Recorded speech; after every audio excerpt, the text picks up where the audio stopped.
अस्सलाम वालेकुम नाज़रीन, आप देख रहे हैं ZH एंटरटेनमेंट। मैं हूं ज़हीर अहमद। नाज़रीन, मोहम्मद रफ़ी साहब के हवाले से वीडियोस का सिलसिला जारी है। उनकी सिंगिंग, उनका फ़न इतना बड़ा है कि वो किसी एक वीडियो में समो ही नहीं सकता, उसमें आप उसको कवर कर ही नहीं सकते। मोहम्मद रफ़ी साहब ने आज हमने कुछ गाने ऐसे उनके सेलेक्ट किए हैं जो एक ही साल में आए, लेकिन हम वक्त उनकी वर्सटैलिटी को इस्टेब्लिश करते हैं कि कहाँ एक और नौइयत का गाना, कहाँ दूसरी नौइयत का गाना। इसके ऊपर हम बात करेंगे, आपको गाने भी सुनवाएंगे। लेकिन उससे पहले कुछ वाक़यात मज़ीद भी आपको बता देते हैं। मुनाडे बड़े ज़बरदस्त सिंगर थे और उन्होंने भी बड़े ज़बरदस्त गाने गाए। मुनाडे साहब कहते हैं, एक इंटरव्यू में उन्होंने सोनू निगम को शायद दिया था कि मोहम्मद रफ़ी साहब एक सादा लो इंसान थे।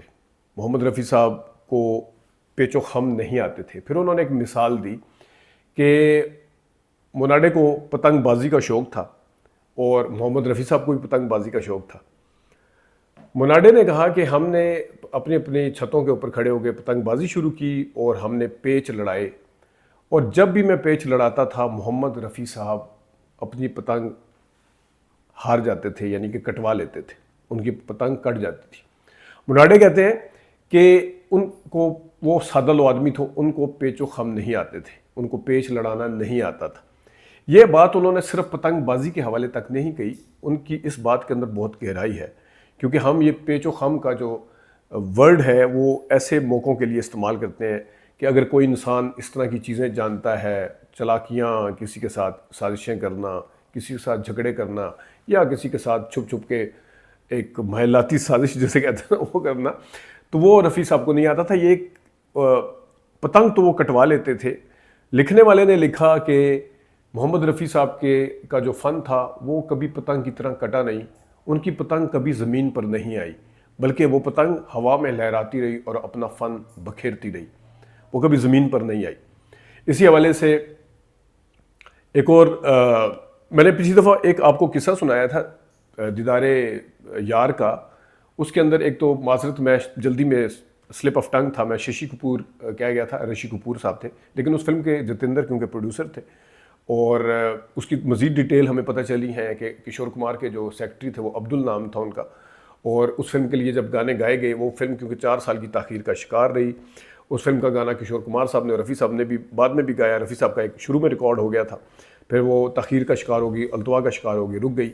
लेकिन किशोर कुमार साहब ने उस गाने का जो मुआवजा था वो 20,000 रुपये लिया। अब्दुल ने 20,000 रुपया वो लिया था, सेक्रेटरी ने बताया।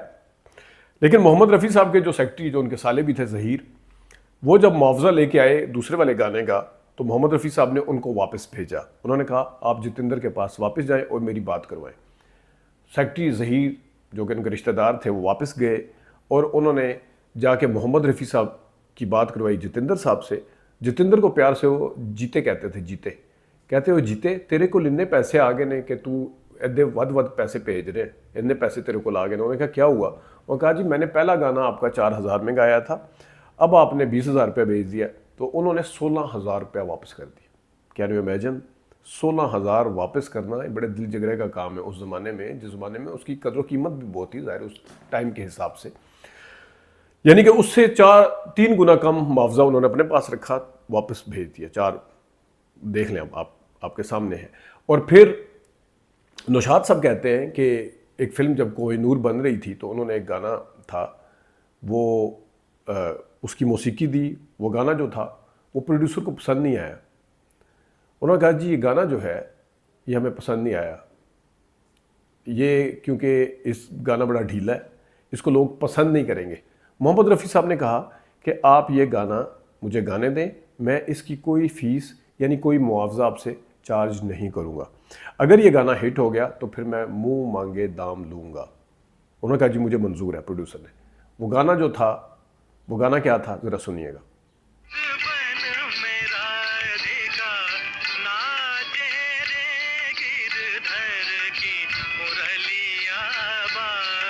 गाना कोहिनूर का दिलीप कुमार साहब के ऊपर पिक्चराइज हुआ। कोहिनूर फिल्म रिलीज़ हुई, ये गाना हिट हो गया।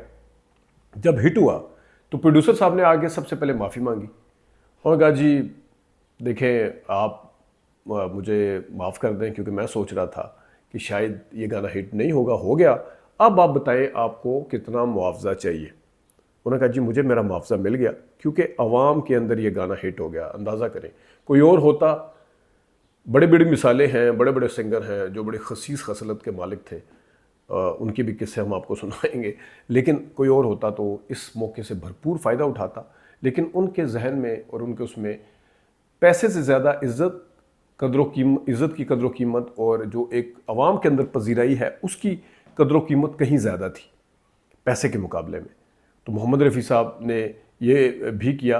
और एक अगले किस्से पे जाने से पहले मैं आपको जुगनू फिल्म जो कि 40s की दिहाई में आई, उस वक्त तक मोहम्मद रफ़ी साहब ने अनमोल घड़ी और शरबती आंखें और पता नहीं जितनी भी शाहजहां इस तरह की फिल्मों के अंदर गाने गाना शुरू कर दिए थे। असल ब्रेक थ्रू उन्हें मिला था जुगनू के गाने से। आपको पता है कि मैडम नूर जहां उस फिल्म की हीरोइन भी थी और उसकी गुलकारा भी थी। जिस मैडम ने 1939 से अदाकारी का आगाज़ कर दिया और सिंगिंग का भी, तो सोचें कि जब तक ये फिल्म आई थी 46-47 में, तो उस टाइम तक उनका बड़े सगीर के अंदर कितना डंका बजता होगा, वो किस मकाम पे थी। मोहम्मद रफ़ी साहब नवारद थे, नए थे। तो फिरोज़ नज़ामी साहब ने कहा कि मोहम्मद रफ़ी साहब का डुएट गाना है, दो गाना जिसे कहते हैं, वो आपने गाना है। मोहम्मद रफ़ी साहब को कहा और मैडम नूर जहाँ के मुकाबले में गाना है। अब मैडम नूर जहाँ का सामना कौन करे।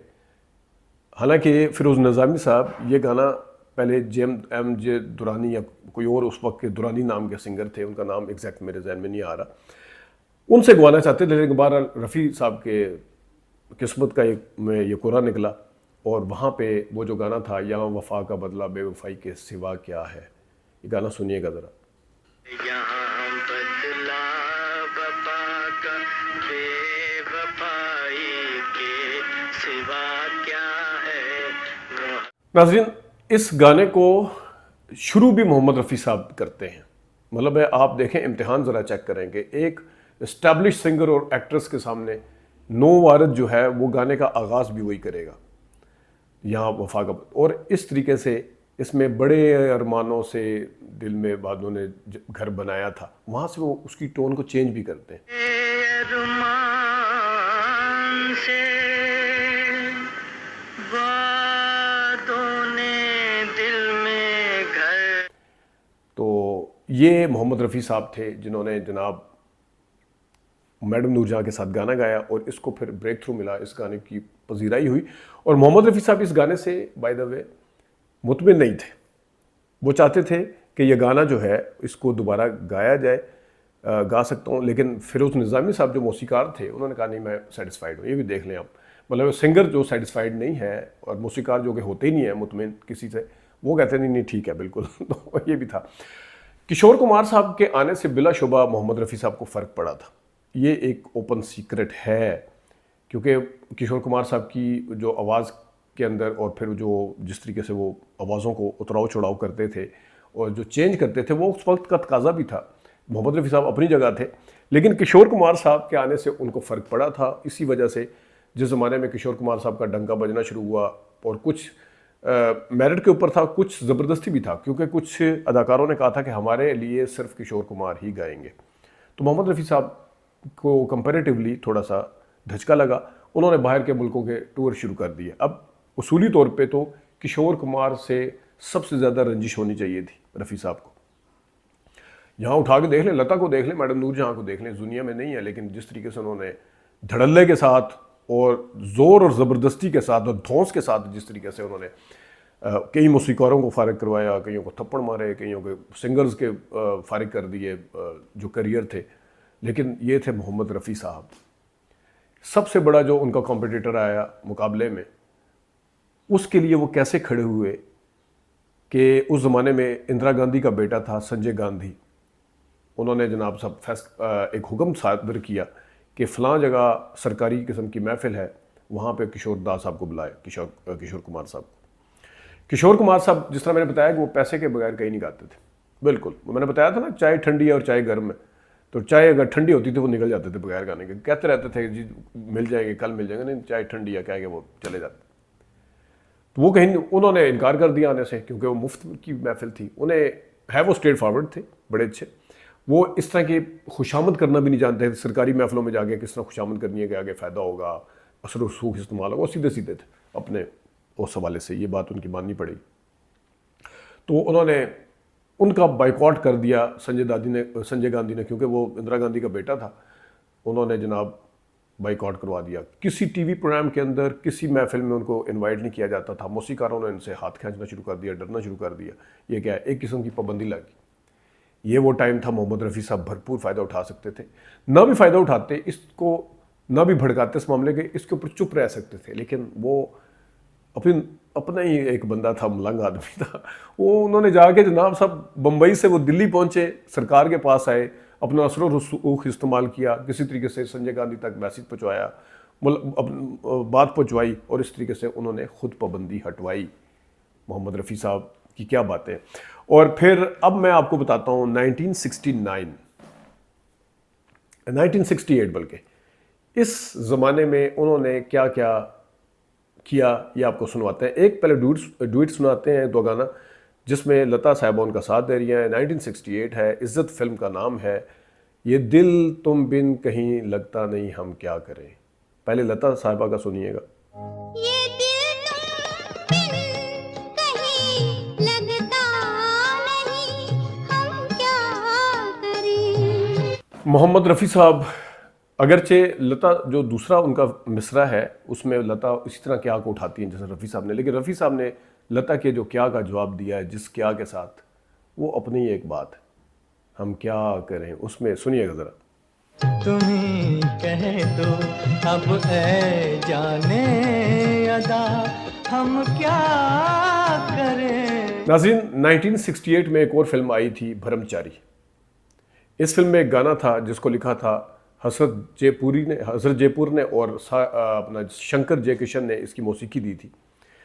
दिल के झरोके में तुझको बिठा कर यादों को, क्या गाना है। और इसका मैं एक किस्सा भी आपको सुनाता हूँ बाद में, लेकिन पहले ज़रा गाने का अंतरा सुनिएगा ज़रा। के झरोके में तुझको बिठा कर यादों को तेरी मैं आपको बीच में बताता हूँ, अब भी तेरी सुर्ख होठों के प्याले मेरे तसव्वुर में साथी बने हैं। पहले यहाँ से उठाते हैं, फिर यहाँ पे लेके आते हैं, और फिर उस पहले वाले से नीचे लेके आते हैं। ये सुनिएगा ज़रा। तेरे सुर्ख होठों के प्याले मेरे तसव्वुर में साथी बने हैं, अब भी तेरी जुल्फ के मस्त साए। नाज़रीन, ये 1968 था और फिल्म आई थी कन्यादान। शशि कपूर के ऊपर एक गाना पिक्चराइज हुआ जिसे शंकर जयकिशन साहब ने उसकी मौसीकी दी थी। गाने का मुखड़ा है, लिखे जो खत तुझे वो तेरी याद में हज़ारों रंग के। सुनिएगा ज़रा। लिखे जो खत तुझे वो तेरी याद में हसन गए। अब गाने के अंदर वो कहते हैं, अदा रंगी फिजा रंगीन, ये इठलाना ये शर्माना, ये अंगड़ाई ये तन्हाई। ये किस तरह उस गाने को उन्होंने उठाया है, आप देख के हैरान होंगे। और उसके अंदर उन्होंने अपना जज्बात भी शामिल किए, लेकिन गाने को फिर वो वापस भी लेके आते हैं। सुनिएगा।